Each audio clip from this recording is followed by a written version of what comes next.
Rawat mention. जैसे ही रावी के phone पर अभिमन्यु की पिक्चर आई, जो अभिमन्यु ने अपनी चेस्ट की भेजी थी, उसे देखते ही रावी के पसीने छूटने लगे थे। उसने ऐसी भी तेज कर दिया था और साथ ही साथ अपना फोन स्विच ऑफ कर साइड में रख दिया था। उसे ऐसा लग रहा था जैसे कहीं अभिमन्यु फोन से बाहर निकलकर सीधा उसके सामने ही आ जाएगा, लेकिन कितना ही वक्त वो खुद को रोक सकती थी।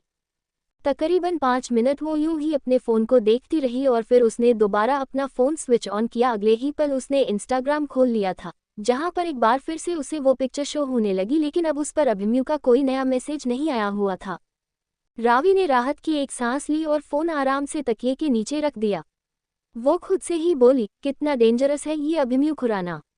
भला ऐसे ही कोई किसी को अपनी चेस्ट की फ़ोटो भेजता है क्या? शर्म नहीं आती इसे, बेशर्म कहीं का। यहाँ हम लड़कियां किसी को अपना चेहरा दिखाने से पहले भी 2 बार सोचती हैं, और ये है कि अपनी नंगी पुंगी फोटोज किसी को भी भेजे जा रहा है। पागल, बेअक्ल कहीं का। ये बोलकर उसने मुंह बनाया और फिर अपनी आंखें बंद कर ली, लेकिन उसकी आंखों से नींद तो अब कोसों दूर हो चुकी थी। कुछ देर बाद अब उसने एक बार फिर से अपना फ़ोन उठाया और उस पिक्चर को दोबारा निकाला और उसे जूम करके देखने लगी। अभिमन्यु की चेस्ट फोटो में भी इतनी हार्ड लग रही थी कि कोई भी देखे तो पागल हो जाए। रावी ने अपने होठों को हल्का सा अपने दांतों में दबा लिया। उसका चेहरा खुद ब खुद लाल होने लगा था और अब उसने हल्की सी करवट ले ली, जिससे वो फ़ोन अब नीचे बिस्तर पर था और वो फोटो अभी भी रावी को साफ दिखाई दे रही थी। और कब उस फोटो को देखते देखते आखिर वो सो गई, उसे पता ही नहीं चला। यहाँ रावी तो आराम से सो गई थी, लेकिन दूसरी तरफ चेरी की नींद उड़ी हुई थी। वो दिव्यांश के साथ इस वक्त गाड़ी में थी और उनकी गाड़ी रावत मेंशन की तरफ ही बढ़ रही थी, लेकिन अचानक के दिव्यांश ने गाड़ी रोक दी तो चेरी हैरानी से उसकी तरफ देखने लगी। वही दिव्यांश के चेहरे पर भी स्माइल थी और तभी वो अचानक से बोला, आज भी तुम्हारी फेवरेट आइसक्रीम स्ट्रॉबेरी फ्लेवर है ना? उसकी बात सुनकर चेरी चौंक गई। हाँ, उसकी फेवरेट आज भी स्ट्रॉबेरी फ्लेवर आइसक्रीम ही थी, लेकिन उसे समझ नहीं आ रहा था कि दिव्यांश क्यों ये सब पूछ रहा है, और वो भी ऐसे अचानक से। तभी दिव्यांश ने उसे सामने की तरफ देखने का इशारा किया, जहां पर एक आइसक्रीम पार्लर था। चेरी के चेहरे पर हल्की सी मुस्कुराहट आ गई। दिव्यांश ने उसे देखते पूछा, आइसक्रीम खाओगी ना?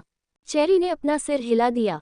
दिव्यांश तुरंत गाड़ी से बाहर निकला और अगले ही पल उसने चेरी की तरफ जाकर उसकी साइड का दरवाजा भी खोल दिया। दिव्यांश का ऐसा करना चेरी के चेहरे पर अब सचमुच एक मुस्कुराहट ला गया। पता नहीं क्यों, लेकिन दिव्यांश की तरफ से एक छोटी सी चीज़ भी उसके लिए बहुत मायने रखती थी।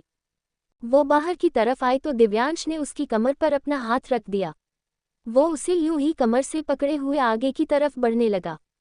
चेरी नजरें उठाकर उसकी तरफ देख रही थी। आज पहली बार था जहां दिव्यांश ऐसे पब्लिक प्लेस में उसके साथ इस तरह से पेश आ रहा था। उसके चेहरे पर मुस्कुराहट लगातार बढ़ती ही जा रही थी। दिव्यांश उसे आगे की तरफ लेकर आया और फिर उसके लिए चेयर को पीछे की तरफ खींचा तो चेरी एक बार फिर से मुस्कुराते हुए चेयर पर बैठ गई। दिव्यांश उसकी तरफ देखते हुए बोला, बस 1 मिनट में आया मैं।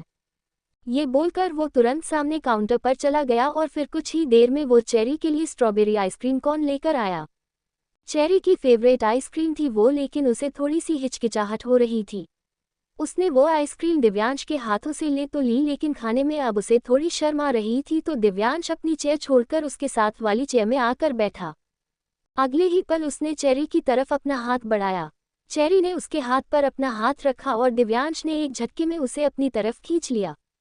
चेरी सीधा उसके गोद में बैठ गई।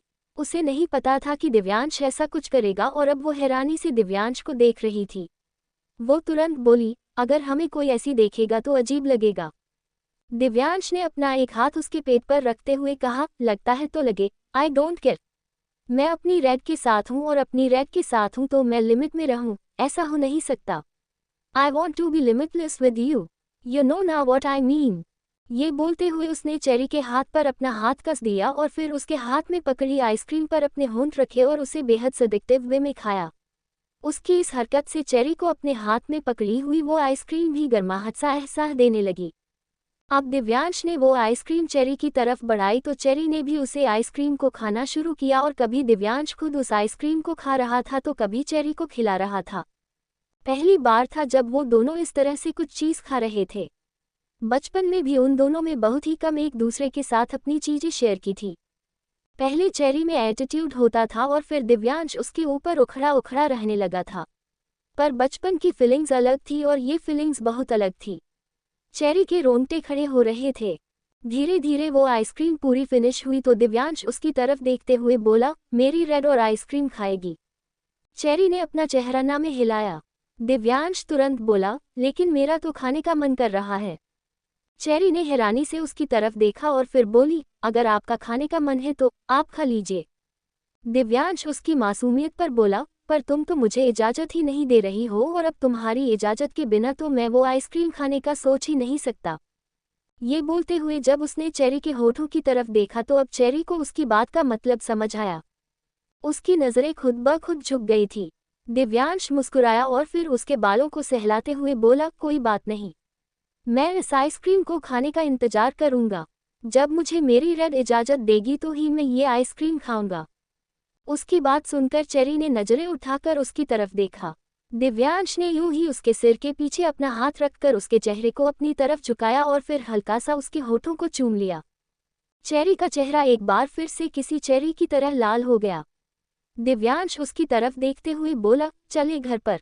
चेरी ने अपना सर हाँ में हिलाया और वो लोग बाहर की तरफ आ गए। बाहर आकर भी दिव्यांश ने उसके लिए गाड़ी का दरवाजा खोला। चेरी को गाड़ी में बिठाकर वो खुद भी जल्दी से ड्राइविंग सीट पर आकर बैठा और उनकी गाड़ी अब फाइनली रावत मेंशन के लिए निकल गई। तकरीबन आधे घंटे में ही वो लोग घर पर पहुंच चुके थे, लेकिन तब तक सब लोग सो गए थे। दिव्यांश इधर उधर अपनी नज़रें घुमाते हुए बोला, हम लेट हो गए हैं। Red, I am so sorry. तुम्हें भी भूख लगी होगी ना? पर यहाँ तो अब मुझे कोई सर्वेंट नज़र नहीं आ रहा, सब लोग सर्वेंट क्वार्टर में जा चुके हैं। उसकी बात सुनते हुए चेरी समझ चुकी थी कि दिव्यांश को भूख लगी है, इसीलिए वो ये बोल रहा है कि चेरी को भी भूख लगी होगी। हालांकि चेरी को भूख नहीं लगी थी, लेकिन उसे दिव्यांश की फिक्र होने लगी थी। दिव्यांश एक बार फिर से बोला, तुम एक काम करो, तुम अपने रूम में जाओ और चेंज करो, मैं तुम्हारे लिए कुछ खाने का लेकर आता हूँ, पास के किसी होटल से पैक करवा लूँगा। उसकी बात सुनकर चेरी ने तुरंत उसे रोका और बोली, बिल्कुल भी नहीं एवोकाडो, आप कहीं नहीं जाएंगे। आप एक काम कीजिए, आप अपने रूम में जाए, बस मुझे 10 मिनट दे दीजिए। 10 मिनट में मैं हम दोनों के लिए खाना लेकर आती हूँ। दिव्यांश जल्दी से बोला, तुम क्यों परेशान होती हो रेड? परेशान होने की ज़रूरत नहीं है, मैं मैनेज कर लूँगा। एक काम करते हैं, मॉम को बुला लेता हूँ मैं, वो हम दोनों के लिए खाना बना देंगी। चेरी ने अब उसे घूर कर देखा और बोली, बिल्कुल भी नहीं, ये तो हमें बिल्कुल नहीं करना है। स्ट्रॉबेरी को आप आराम से सोने दीजिए, क्या आपको मेरे हाथों से बना खाना नहीं खाना है एवोकाडो? अगर ऐसा है तो। अभी वो बोल ही रही थी कि दिव्यांश ने उसकी पीठ पर अपना हाथ रखकर उसे अपने करीब खींच लिया। चेरी की आंखें बड़ी हो गई। दिव्यांश का चेहरा उसके चेहरे पर झुका हुआ था। दिव्यांश बड़ी ही इंटेंस नज़रों से उसे देखते हुए बोला, खाना तो बहुत छोटी सी बात है, अगर मेरी रेड मुझे जहर भी खिलाएगी ना तो मैं बिना उससे कोई सवाल पूछे वो जहर खा लूँगा। चेरी ने तुरंत उसके होठों पर अपनी उंगलियां रख दी। दिव्यांश ने उसे छोड़ा और मुस्कुराते हुए बोला, जल्दी आना, सच में बहुत भूख लगी है। ये बोलकर वो मुस्कुराते हुए वहां से चला गया और अब चेरी के चेहरे पर भी लंबी सी स्माइल आ गई। वो जल्दी से किचन में आए और अपनी बढ़ती धड़कनों को संभालने लगी। आज उसे जो खुशी हो रही थी, आज तक वो खुशियों से कभी नहीं हुई थी, लेकिन अभी भी वो पूरी तरह से दिव्यांश पर ट्रस्ट नहीं कर रही थी, पर दिल तो इतने में ही खुश होने लगा था ना। जब तकलीफें हद से ज़्यादा हो और इंसान को छोटी सी भी खुशी मिले तो वो छोटी सी खुशी भी बहुत मायने रखती है। वो जल्दी से किचन में आए और दिव्यांश के लिए खाना बनाने लगी। तकरीबन 10-15 मिनट में ही उसने एक दो चीज़ बना ली थी, जिन्हें लेकर अब वो जल्दी से दिव्यांश के रूम में आए। आते ही उसकी नज़रें दिव्यांश पर गई, जो अपने लोअर में बालकनी में खड़ा था और सिगरेट पी रहा था। चेरी ने उसे देखते हुए मुंह बनाया और खाना टेबल पर रख दिया। दिव्यांश ने उसे तिरछी नज़रों से देखा और बोला, क्या मैं तुम्हारे गुस्से का कारण जान सकता हूँ? चेरी उसके पास आए और उसके हाथों से वो सिगरेट लेकर नीचे ज़मीन पर फेंककर अपने पैरों से मसलते हुए बोली, क्या मुझे अभी भी कुछ बताने की ज़रूरत है एवोकाडो? दिव्यांश ने अगले ही पल उसकी कमर पर अपना हाथ रखा और उसके चेहरे पर झुकते हुए बोला, बिल्कुल भी नहीं, पर ट्राई करूँगा रेड। एकदम से नहीं छोड़ सकता, बिकॉज ये आदत ऐसी नहीं है जो आसानी से छोड़ दी जाए, लेकिन आई प्रॉमिस में ट्राई करूँगा। उसकी बात सुनकर चेरी मुस्कुराई। दिव्यांश का इतना कहना ही उसके लिए काफ़ी था। दिव्यांश ने अब सामने टेबल की तरफ देखा, जहां पर चेरी खाना बनाकर ला चुकी थी। वो तुरंत चेरी का हाथ पकड़कर उसे टेबल पर ले जाते हुए बोला, तुम मुझे खिलाना और मैं तुम्हें खिलाऊंगा। चेरी झट से बोली, पर मुझे पहले कपड़े चेंज करने हैं एवोकाडो। आप बस मुझे 2 मिनट दीजिए, मैं अभी अपने रूम से कपड़े चेंज करके आती हूँ। ये बोलकर वो जैसे ही वहां से जाने लगी, दिव्यांश ने उसके पेट पर अपना हाथ रखकर उसे रोक लिया। चेरी ने हैरानी से उसकी तरफ देखा और दिव्यांश उसे इंटेंस नज़रों से देखते हुए बोला, अगर तुम्हारी इस प्रॉब्लम का सॉल्यूशन मैं यहीं पर निकाल दूं तो। उसकी बात सुनकर चेरी और भी ज्यादा चौंक गई, क्योंकि उसके कपड़े तो दिव्यांश के रूम में रखे ही नहीं थे, तो उसकी प्रॉब्लम का सॉल्यूशन दिव्यांश कैसे निकाल सकता है। रावत मेंशन। चेरी हैरानी से दिव्यांश की तरफ देख रही थी। उसे समझ नहीं आ रहा था कि दिव्यांश अपने ही रूम में इसका सॉल्यूशन किस तरह से निकालेगा। उसे कपड़े चेंज करने थे। जो कपड़े उसने पहने हुए थे उसमें उसे काफी अजीब लग रहा था। वही दिव्यांश ने उसकी कमर पर अपना हाथ रखकर उसे अपने करीब खींच ही लिया था और उसका चेहरा चेरी के चेहरे पर झुका हुआ था। उन दोनों की सांसें फिलहाल आपस में टकरा रही थी। चेरी के चेहरे पर सवालिया एक्सप्रेशंस देखकर दिव्यांश मुस्कुराया और अगले ही पल अब वो क्लोजेट की तरफ बढ़ गया। चेरी और भी ज्यादा शॉक्ड हुई। दिव्यांश ने आकर क्लोजेट खोला और अगले ही पल उसमें से एक ब्लैक शर्ट निकालकर चेरी की तरफ बढ़ा दी। वो शर्ट दिव्यांश के लिए एकदम परफेक्ट थी, लेकिन चेरी के लिए वो काफी बड़ी थी और काफी लूज भी। उसमें चेरी के घुटने तक कवर हो जाने वाले थे। दिव्यांश उसे वो शर्ट देते हुए बोला, जाओ और जाकर चेंजिंग रूम में इसे पहन कर आओ। चेरी को थोड़ा अजीब लगने लगा था। ऐसा नहीं था कि उसे अब दिव्यांश पर शक हो रहा था, वो बस शर्मा रही थी। दिव्यांश के सामने इस तरह के कपड़े पहनना उसे एक अलग सी फीलिंग दे रहे थे, लेकिन वो नहीं चाहती थी कि वो किसी भी तरह दिव्यांश को नाराज करे या फिर दिव्यांश को लगे कि वो अभी भी उस पर शक कर रही है। मुश्किल से उन दोनों के बीच चीज ठीक होने लगी थी, इसलिए वो उस शर्ट को लेकर हल्का सा मुस्कुराई और फिर चेंजिंग रूम की तरफ बढ़ गई। दिव्यांश के चेहरे पर भी गहरी मुस्कुराहट थी। तकरीबन 3-4 मिनट बाद ही चेरी चेंजिंग रूम से बाहर निकली तो दिव्यांश की नज़र खुद ब खुद उसकी तरफ उठ गई। खूबसूरत शब्द तो जैसे चेरी पर खुद फिदा होने को तैयार था। आईना भी उसे देखे तो उसका आशिक हो जाए। गोरा रंग और शर्म से झुकी हुई पलकें, वो अपनी शर्ट को नीचे की तरफ खींच रही थी। ऐसा नहीं था कि उसने कभी शॉर्ट ड्रेस नहीं पहनी थी, लेकिन इस शर्ट में उसे थोड़ा अजीब लग रहा था। एक तो दिव्यांश का एहसास उसे अंदर तक महसूस हो रहा था और ये वक्त ही ऐसा था जहां वो पहली बार दिव्यांश के साथ इस तरह से टाइम स्पेंड कर रही थी। दिव्यांश जो सोफे पर बैठा था, उसे देखते हुए अब उसने थोड़ा सा अपने पैरों को फैला लिया। चेरी उसके पास आए और उसके करीब बैठने लगी, लेकिन दिव्यांश ने अपने थाई पार्ट पर अपना हाथ रखकर हल्का सा अपने थाई पार्ट को चलाया तो चेरी ने हैरानी से उसकी तरफ देखा। दिव्यांश ने अब उसे घुरा। चेरी झट से बोली, मुझे शर्म आती है एवोकाडो। अगले ही पल अब दिव्यांश ने उसका हाथ पकड़कर उसे अपने ऊपर खींच लिया था। वो तुरंत बोला, मैं ज्यादा कुछ नहीं कह रहा हूँ रेड, तुम्हें सिर्फ अपनी गोद में बैठा रहा हूँ। अब तुम्हें इसमें भी प्रॉब्लम है क्या? क्या इसके लिए भी मुझे तुम्हारा यकीन गेन करना पड़ेगा? आई मीन सीरियसली, इतना सा भी भरोसा? उसकी बात पूरी होती उससे पहले ही चेरी ने उसके होठों पर अपनी उंगलियां रख दी और बोली, मैंने कहा ना एवोकाडो, मुझे बस थोड़ी शर्म आती है, इसके अलावा और कुछ नहीं। दिव्यांश ने उसकी उंगलियों को अपने होठों से हटाया और बोला, एक बार शादी हो लेने दो, उसके बाद अगर तुम्हें पूरी तरह से बेशर्म नहीं बना दिया ना तो मैं भी दिव्यांश रावत नहीं। अगर तुम खुद मेरे पास आकर मुझे राइड ना करो तो मुझे कह देना। उसकी बात सुनते हुए चेरी की आंखें बड़ी हो गई थी और चेहरा एकदम से लाल। दिव्यांश मुस्कुराते हुए बोला, पहले तुम मुझे ये बताओ कि तुम क्या चाहती हो, गर्म या फिर ठंडा? उसकी बात सुनते हुए चेरी हैरान हुई। दिव्यांशु थोड़ी इंटेंस वॉइस में बोला, जो तुम चाहोगी वही मिलेगा। चेरी झट से बोली, ये आप कैसी बातें कर रहे हैं एवोकाडो, प्लीज ऐसी बातें। दिव्यांश उसकी बात पूरी होने से पहले ही बोला, मैं तो सिर्फ खाने की बात कर रहा हूँ रेड। आई मीन तुम खाना गर्म चाहती हो या फिर ठंडा? अगर ठंडा चाहती हो तो हम दोनों बातें कंटिन्यू कर सकते हैं, लेकिन अगर गर्म चाहिए तो हमें पहले खाना खाना होगा ना, वरना ठंडा खाना तो किसी काम का नहीं रहेगा। उसकी सुनकर चेरी की बोलती एकदम से बंद हो गई थी। अब उसे दिव्यांश से और भी ज्यादा शर्म आ रही थी, ये सोच सोचकर कि पता नहीं दिव्यांश उसके बारे में क्या ही सोच रहा होगा कि कितना डर्टी दिमाग है उसका। दिव्यांश उसे शर्माते हुए देखा अब और भी ज्यादा हंसने लगा था। उसने अब प्लेट अपने हाथों में ली और चेरी को खिलाने लगा। चेरी उसके लिए नूडल्स और सैंडविच बनाकर लेकर आई थी।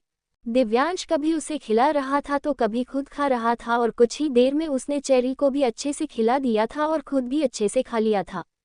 जब खाना खत्म हो गया तो चेरी का चेहरा थोड़ा सा मायूस हो गया क्योंकि अब तो उसे अपने रूम में जाना पड़ेगा। मुश्किल से तो उसने इतने प्यारे लम्हे जिए थे लेकिन उसके लिए इतना भी काफ़ी था। वो बर्तनों को उठाते हुए बोली, मैं बर्तन रख दूंगी और अब आप आराम से सो जाइएगा। दिव्यांश उसकी तरफ देखते हुए बोला, बर्तन रखना जरूरी है क्या? चेरी तुरंत बोली, मुझे अपने रूम में जाना ही है, तो जाते जाते बर्तन भी रख दूंगी एवोकाडो। दिव्यांश उसकी तरफ देखते हुए बोला, अगर मैं कहूं कि आज रात तुम मेरे पास ही सो जाओ तो? चेरी ने हैरानी से उसकी तरफ देखा। दिव्यांश छत से बोला, आई नो तुम्हें मुझ पर ट्रस्ट नहीं है रेड, लेकिन आई प्रॉमिस तुम सिर्फ मेरे साथ मेरे बेड पर होगी। इसके अलावा हम दोनों के बीच और कुछ नहीं होगा। मुझे तुमसे दूर नहीं रहना है रेड, तुम्हें फील करना है, हाँ उसी तरह से नहीं, लेकिन तुम्हें अपनी बाहों में भरकर तो सो सकता हूँ ना मैं। अब इसमें तो कोई प्रॉब्लम नहीं होगी तुम्हें। चेरी उसकी बात सुनकर बस उसकी तरफ देख रही थी। उसे इन सब चीज़ों में तो कोई प्रॉब्लम नहीं थी और वो दिव्यांश को मना भी नहीं कर सकती थी, इसलिए वो मुस्कुराते हुए बोली, मैं बस ये बर्तन रख कर आती हूँ। तब तक आप चाहे तो एक सिगरेट पी सकते हैं, लेकिन ज़्यादा नहीं। आई नो खाने के बाद इसकी तलब लगती है, पर प्लीज़ एवोकाडो धीरे धीरे से छोड़ दीजिएगा।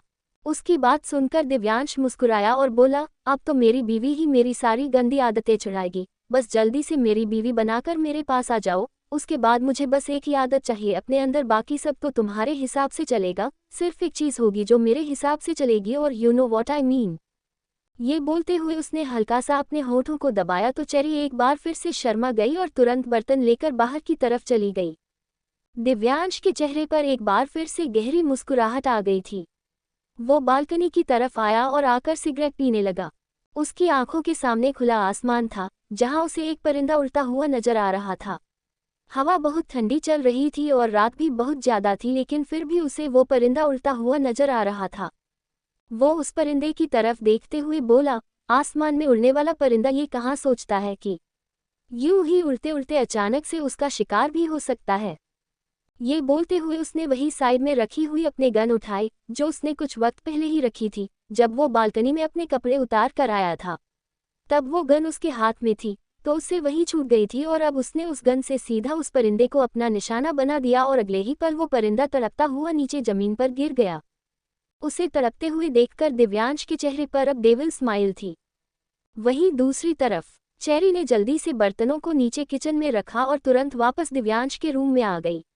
दिव्यांश के रूम में आकर उसने देखा कि दिव्यांश आराम से बिस्तर पर लेटा हुआ था। अब तक उसने सिगरेट भी पी ली थी और अब वो बड़ी ही हसरत भरी निगाहों से चेहरे को देख रहा था। चेरी मुस्कुराते हुए उसके पास आए और उसकी बगल में लेट गई।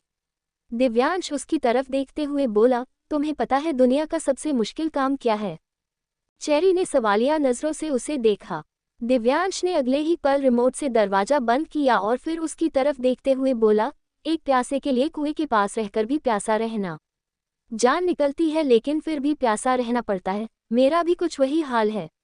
मन तो कर रहा है कि तुम्हें अपने होठों से पी जाऊं, लेकिन कोई बात नहीं, तड़पाओ तुम्हें जितना तड़पाना है मुझे, लेकिन देखना एक दिन मैं भी तुम्हें तड़पाऊंगा और सच में बहुत बुरी तरह से तड़पाऊंगा। ये बोलते हुए उसकी नज़रें चेरी पर बहुत ही ज्यादा गहरी थी और चेरी ने अब तकिए से अपना चेहरा छुपा लिया। दिव्यांश मुस्कुराया और अगले ही पल उसने वो तकिया हटाकर चेरी को अपनी बाहों में भर लिया। वो उसकी तरफ देखते हुए बोला, चुपचाप सो जाओ वरना ये प्यासा कुएं पर टूट पड़ेगा और जब तक पानी खत्म ना हो जाए तब तक छोड़ेगा नहीं उसे। चेरी उसकी तरफ देखते हुए बोली, कितनी बेशर्मी भरी बातें करते हैं ना आप, सच में बेशर्म हैं आप एक नंबर के। दिव्यांश मुस्कुराया और बोला, अभी तो तुमने मेरी बेशर्मी देखी कहाँ है, देखना बहुत जल्दी दिखाऊंगा। ये बताओ कि आंखें बंद कर रही हो या नहीं? चेरी हंसी और बोली, कर रही हूँ बाबा। ये बोलकर उसने अपनी आंखें बंद कर ली और अगले ही पल दिव्यांश ने उसके माथे पर अपने होंठ रख दिए। चेरी के चेहरे पर सुकून उतर आया। तकरीबन 5-7 मिनट में ही वो गहरी नींद में सो चुकी थी और दिव्यांश अभी भी उसके चेहरे को देख रहा था। वो तो कुछ नहीं बोल रहा था लेकिन उसकी आंखें बहुत कुछ बोल रही थी। कुछ ही देर में वो भी गहरी नींद में सो चुका था। सुबह का वक्त, रावी अपने रूम में आराम से बिस्तर पर सो रही थी, तभी अचानक से उसका अलार्म बजा। अलार्म की आवाज़ सुनकर उसने अपनी आंखें खोली। फ़ोन पर 8 बजते हुए देख उसके होश उड़ गए। आज भी उसका पहला लेक्चर अभिमन्यु लेने वाला था और अभिमन्यु का चेहरा अपने सामने आते ही उसे एक अजीब सा डर लगने लगा। वो तुरंत अपनी जगह से उठी और बोली, इतना तो मुझे कभी किसी राक्षस से डर नहीं लगा जितना इस अभिमन्यु खुराना से लगता है ये इंसान राक्षस को भी पीछे छोड़ेगा। कोई बात नहीं बच्चू, जितना तुम्हें मुझे परेशान करना है ना, कर लो, एक दिन तुम्हारा अच्छा खासा हिसाब लूंगी मैं। मन तो करता है 2 दिन के लिए तुम्हारी बीवी बन जाऊं और अच्छे से खून पीऊं तुम्हारा। अपनी बात बोलकर अब रावी हैरानी से खुद को ही देखे जा रही थी। उसे समझ नहीं आ रहा था कि उसकी बात का मतलब क्या है, लेकिन अब एक बार फिर से 8:05 का अलार्म बजा तो वो तुरंत अपने कपड़े लेकर वॉशरूम में चली गई। वहीं दूसरी तरफ चेरी की आंखें खुली और वो बिस्तर पर उठकर बैठ गई। दिव्यांश बेड पर नहीं था। उसका बेड पर न होना उसे थोड़ा अजीब लगा। तभी उसकी नज़र अपने फ़ोन पर गई, जिसके नीचे एक पेपर रखा हुआ था। उसने उस पेपर को खोलकर देखा तो उसके चेहरे पर अजीब से एक्सप्रेशंस आ गए। रावत मेंशन। चेरी अपने हाथों में पकड़े हुए लेटर को पढ़ रही थी जो दिव्यांश उसके लिए छोड़ कर गया था। उस लेटर को देखकर वो हैरान थी और अब उसने उस लेटर को पढ़ाना शुरू किया जिस पर लिखा था, I am so sorry red, तुम्हें बुरा लग रहा होगा कि तुम्हारे उठने से पहले ही मैं चला गया, बट मेरी मजबूरी थी। मुझे एक इम्पॉर्टेंट मीटिंग के लिए मुंबई से बाहर जाना है। आई होप मैं शाम तक वापस आ जाऊंगा। मैं तुम्हारी नींद डिस्टर्ब नहीं करना चाहता था क्योंकि तुम बहुत सुकून से सो रही थी। आई होप तुम मुझे मिस करोगी और आई लव यू। उसका वो मैसेज पढ़कर अब आखिर में चेरी के चेहरे पर मुस्कुराहट तैर गई थी। आज पहली बार दिव्यांश की तरफ से उसे ऐसा कुछ लेटर पढ़ने को मिला था तो वो भला मुस्कुराती कैसे ना। उसने उस लेटर को अपने सीने से लगा लिया और बोली, मैं आपको बहुत मिस करूंगी एवोकाडो। आज तो हमें स्ट्रॉबेरी से बात भी करनी थी पर कोई बात नहीं। जब आप आ जाएंगे तब बात कर लेंगे। आप अपना काम कीजिए बिकॉज काम भी बहुत ज़्यादा इम्पोर्टेंट है और अब मुझे आप पर पूरा ट्रस्ट है। ये बोलते हुए वो मुस्कुरा रही थी। उसने उस लेटर को हल्का सा चूम लिया और फिर उसे दोबारा अपने सीने से लगा लिया। वही अपने लैपटॉप स्क्रीन की तरफ देख रहा दिव्यांश ही देखते हुए मुस्कुरा रहा था। वो उसकी तरफ देखते हुए बोला, मेरे दिए लेटर को किस कर रही हो लेकिन मुझे किस नहीं करने देती हो रेड, ये तो बहुत गलत बात है। पर जब दिव्यांश रावत किसी चीज़ को करना चाहे लेकिन सामने वाला मना कर दे तो दिव्यांश रावत को बहुत अच्छी तरह से पता है कि उसे वो चीज़ करनी कैसे है। अब मैं कुछ नहीं करूँगा, सब कुछ तुम ही करोगी रेड। ये बोलते हुए उसके चेहरे पर डेविल स्माइल थी। इस वक्त वो फार्म हाउस में था, वही फार्म हाउस जहाँ पर वो दोनों पहली बार एक हुए थे। वहीं दूसरी तरफ चेरी बिस्तर से उठी और अपने रूम में चली गई। उसने जो शर्ट पहनी हुई थी उसमें उसे बहुत अजीब लग रहा था, इसलिए वो जल्दी से भागते हुए अपने रूम में आ गई थी। रूम में आते ही उसने दरवाज़ा बंद किया और फिर क्लोजेट से कपड़े लेकर वॉशरूम में गई। तकरीबन आधे घंटे में ही वो शावर लेकर तैयार हुई और फिर सीढ़ियाँ उतरते हुए नीचे की तरफ आई। नीचे आते ही उसकी नज़र अब धरा पर गई, जो चेयर पर बैठकर अपना सूप फिनिश कर रही थी। व्योम आज घर पर नहीं था और रावी और ध्रुवंश पहले ही कॉलेज जा चुके थे, इसलिए धरा अकेली थी। वो तो चेरी के रूम में भी गई थी लेकिन उस वक्त चेरी के रूम में कोई था नहीं। धरा जानती थी कि चेरी दिव्यांश के रूप में है लेकिन वो उसे जानबूझकर उठाने नहीं गई क्योंकि वो थोड़ा पर्सनल हो जाता। चेरी मुस्कुराते हुए नीचे की तरफ आई तो धरा के चेहरे पर भी मुस्कुराहट तैर गई। जिस तरह चेरी के दिल में हजारों उम्मीदें पैदा हो गई थी, वैसे ही धरा के दिल में भी एक उम्मीद से जाग गई थी कि शायद चेरी और दिव्यांश के बीच सब कुछ ठीक हो चुका है।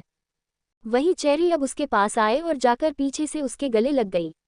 वो उसके कंधे पर अपना चेहरा रखते हुए बोली, गुड मॉर्निंग स्ट्रॉबेरी। धरा मुस्कुराए और बोली, गुड मॉर्निंग चेरी, काफ़ी खुश लग रही हो। मुझे इस खुशी का कारण भी तो बताओ ना ताकि मैं भी तुम्हारे साथ खुश हो सकूं। उसकी बात सुनते हुए चेरी की मुस्कुराहट और भी ज़्यादा लंबी हो गई थी। वो धरा के सामने चेयर पर बैठी और बोली, बताना तो आपको बहुत कुछ चाहती हूँ लेकिन आपको थोड़ा इंतजार करना पड़ेगा स्ट्रॉबेरी, क्योंकि जो बात मुझे आपको बतानी है वो सिर्फ मुझे नहीं किसी और को भी आपको बतानी है। ये बोलते हुए उसने अपना चेहरा डाइनिंग टेबल की तरफ घुमाया और फिर अपने लिए सूप लेने लगी। धरा उसकी बात सुनकर मुस्कुराए और बोली, सच में? ये बोलते हुए उसके चेहरे पर काफ़ी एक्साइटमेंट नजर आ रही थी।